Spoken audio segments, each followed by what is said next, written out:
Ariel Helwani, UFC 160 here at the MGM Grand with UFC President Dana White. Every day people ask me, where are your Dana White interviews? So it's good to have you back on your favorite site. You don't travel anymore. You're a big shot. You don't travel anymore. I don't see you anywhere. I got to come to New York for you. This guy's turned out to be one of the best interviewers in MMA. This was fun. Yeah. Like two old friends catching up. That's right.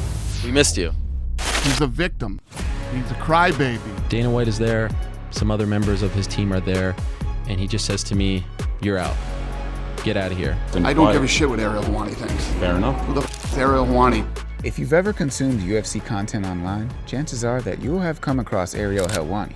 Hello again, everyone. Helwani is the most recognizable face in UFC media, having won Journalist of the Year at the World MMA Awards every year since 2010. It's correct to assume that Ariel is one of the most influential people in MMA. You know, Ariel's the best journalist we have. Simultaneously, he stands as one of the most controversial members of the media, and Dana White's #1 enemy when it comes to journalists covering his promotion. Every single step of the way while I was at ESPN for 3 years, he tried to mess with me. He tried to feed things to Brett so that I would look bad. He tried to tell managers not to have their clients come on my show. But why? Helwani grew up in Montreal, and in 2004 graduated from Syracuse University with a degree in journalism. It was here that he decided to begin covering mixed martial arts, and it wasn't a very competitive industry at the time due to the sport's infancy. Just 3 years later, he started his own website, jerrypark.com, and began inviting fighters for interviews via social media. You know, man? Yo, bro, I'm sick of it. Yo, Okay. You know what? You guys have your stupid internet radio show in your mom's basement. Ariel grew quickly in popularity, and within just a couple years became the sport's leading media member. In 2009, MMA Fighting offered him a chance to host his own weekly show, the MMA Hour, with Ariel Helwani. That is great. But it wasn't all sunshine and rainbows for the sport's top reporter.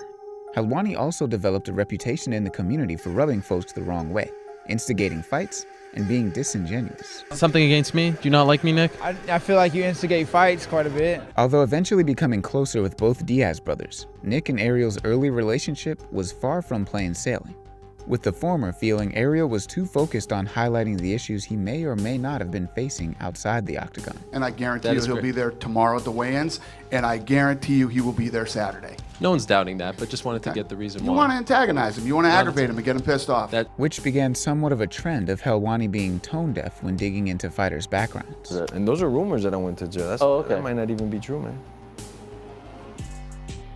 You don't want to talk about it? Skip. Okay. Can I ask about your father? Yeah. Ariel will often insist that he doesn't like to provoke conflict between people, but once having heard that Cyborg had no strong feelings either way about Dana White following her on Instagram, he promptly confronted Dana, saying she did in fact feel a certain type of way about it. It's fine, Are yeah. you bothered by that? No, it's fine. It's fine. Nothing surprised me. It's fine. She's bothered by what? That you blocked her on Instagram. She brought this up today. What the f? She said that. Where's my phone? And then there's a semi-recent incident with Jamal Hill, where Hill felt Ariel had put words in his mouth regarding his thoughts on domestic violence. If a woman hits you, you shouldn't hit her back. That's my opinion. So we disagree on that, maybe, right? I didn't take shots at you. I didn't criticize you. I didn't say that. You see, you just assume that. I never said that. I never said, oh, a man shouldn't hit. I just said nobody should hit anybody. Why even poke the bear, right? Joaquin Buckley also took issue with the fact that Helwani can sometimes put fighters in an awkward position when asking them questions about their contracts, accusing him of using them as ammunition to smear their employer. But me personally, I feel like when we come on your show, you try to use us as a weapon against the UFC, right? You use your platform, but you try to set us up low-key. Like everyone, Ariel has his positives and negatives, but to truly understand whether he's a force for good in MMA, we have to zoom out for a moment to fully contextualize the state of mixed martial arts journalism, or the lack thereof. MMA media, the traditional version of it that we have understood, it is dying. I don't think there's really a whole lot of question. I think there's a lot of people who currently still have jobs in that way. I don't know if those jobs are going to exist in a year, much less 5. In its most basic terms, journalism is simply the process of acquiring information and then distributing it to the public. However, being such a broad term, it means that all sorts of media these days are now able to pass themselves off as some form of modern-day journalism, YouTube streamers, media members, influencers, and just about anyone with access to the internet can now come under the umbrella of the term journalist. On one end of the spectrum, you have your John Nashes of the world, doing on-the-ground work, reporting from courthouses, and breaking genuinely consequential news. And on the other hand, you have someone like Nina Drama, who, yes, interviews fighters, but is in no way, shape, or form trying to rock the boat in any way, and wouldn't dream of being critical of the UFC in any fashion. So where does Ariel sit on this spectrum? Well, Ariel certainly does talk about important issues such as fighter pay, advocating for fighters' unions, and being critical of Dana White and the UFC to a degree few others would dare go near. They wanted to change the business practices. They wanted the fighters to have more rights, perhaps not be classified as essentially employees. And although some fighters like Buckley might not appreciate it, other fighters like Demetrius Johnson have been very glad to have Helwani as an ally when pushing for fighters to be paid more. Shut out of all these other potential things. And oh, by the way, have you looked at the cage lately? Have you looked at how many sponsors are on that thing? There's never been more sponsors on that thing. What percentage are you guys getting out of that crypto.com deal that you're wearing, the jersey, you got that logo? What percentage of that $150 million deal are you getting? As you've probably guessed, the difference between a true journalist and just another content creator is the importance of what you're reporting on becoming public information. Simply put, if you're breaking the news that the UFC are monopolizing an entire sport in a way that's illegal and comparable to sports like boxing, you probably fall into the journalist category. But if you're just asking Sean Strickland what he thinks of fat people, you're most likely a content creator. Next question. Do you believe fat shaming is okay if the person you're fat shaming is someone you love? I think fat shaming is always okay. The problem with Ariel is sometimes he seems to struggle to tell the difference between a story that people need to hear and a story that people want to hear. And that brings us to June 4th, 2016, at UFC 199. In the last show before UFC 200, the UFC planned a massive announcement in the return of Brock Lesnar, one of the biggest stars the sport had ever known. Can you see me now? Can you see me now? What does that mean? I think that means that Brock Lesnar is back. But this wasn't simply a big fight announcement.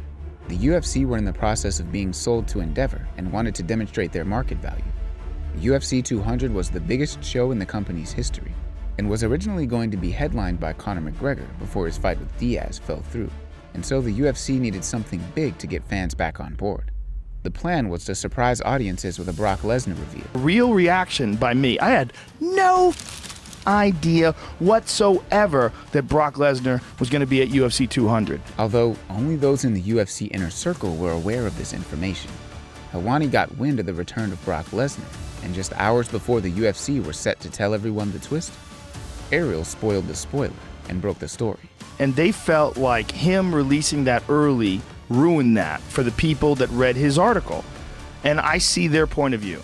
So what would have happened if around 2 hours before their big announcement, I would have gone up to the UFC and asked them, if this was true? I could tell you what would have happened because it's happened before. They would have told me, please don't report that. They would have told me it's not true. And then I would have had this moral dilemma. Dana, unsurprisingly, was unimpressed to say the least. He called Helwani to the back during the show at UFC 199 and banned him from all future events, removing his credentials.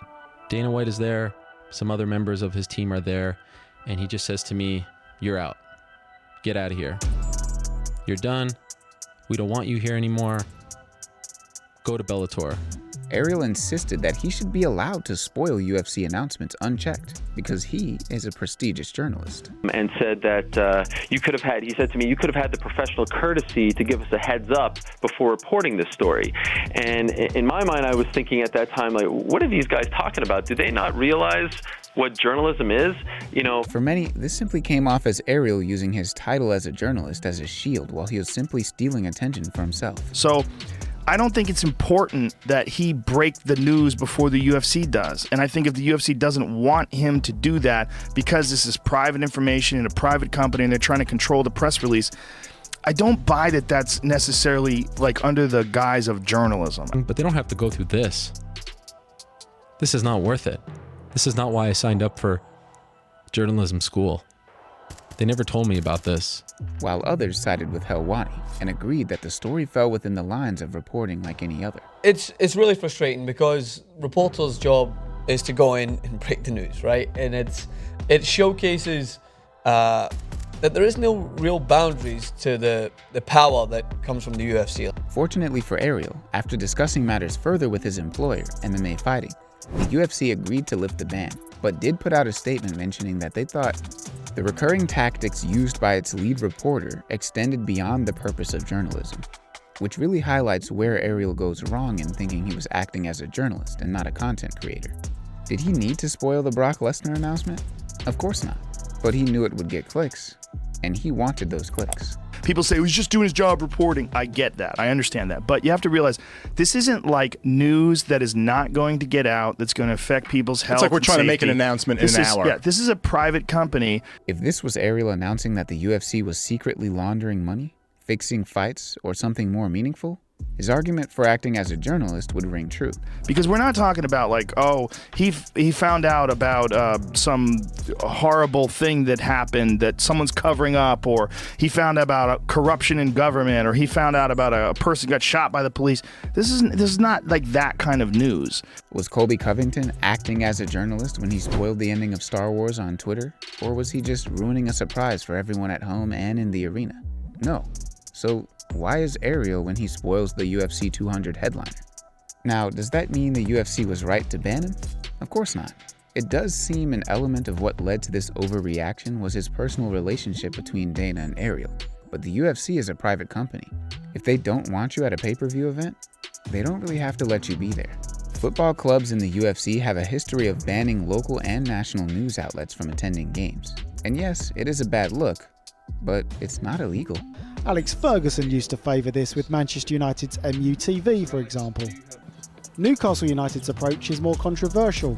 They're notorious for banning journalists for being critical of the club and its owner. For this reason, one can only assume that the reason the UFC lifted the ban was because of the considerable backlash that comes from Helwani's massive following.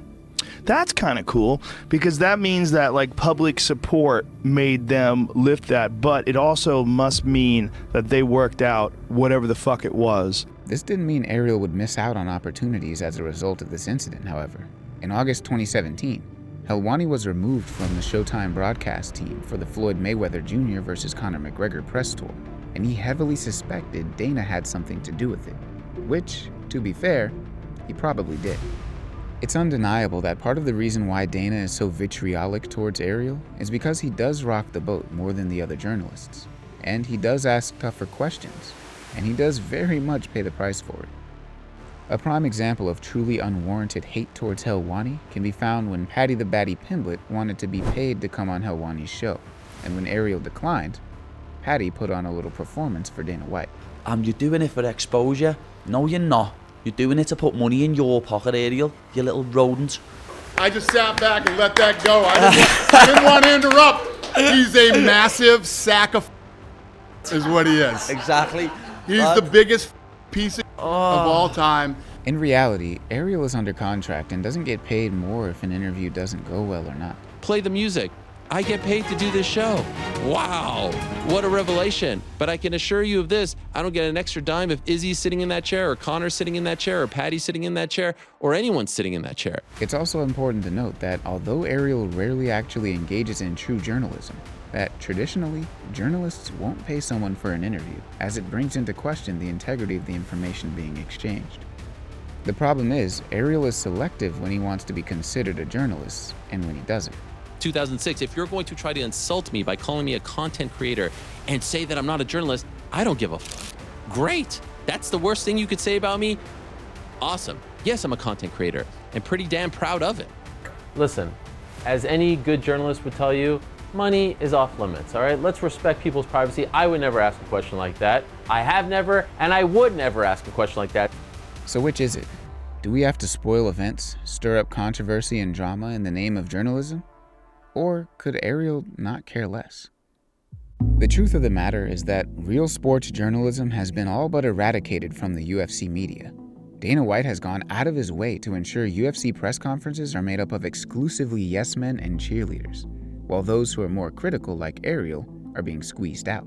When you drive out the real media and make it harder for them to do their job. You want influencers lined up that won't rock the boat. And at the same time, guys who have done some of the most important work in MMA journalism, Josh Gross can't be employed necessarily in the industry. Stephen Morocco just got let go. Didn't Loretta Huck get driven out of the industry? Got driven out. Let me just say it very clearly. I'm not saying MMA journalism is 100% dead. People will still engage in individual acts of it at time. But as an industry, MMA journalism is dead. In fairness to Ariel, most modern media has to lean into the dramatic to survive. It's a significant drawback of the online click economy. But Helwani also represents why people don't believe the death of journalism in MMA is much of a loss. If the most consequential story you ever broke was the equivalent of spoiling a movie, who will weep for your career when it ends? Ariel certainly reflects the kind of journalist MMA deserves, but he's not the one we need right now.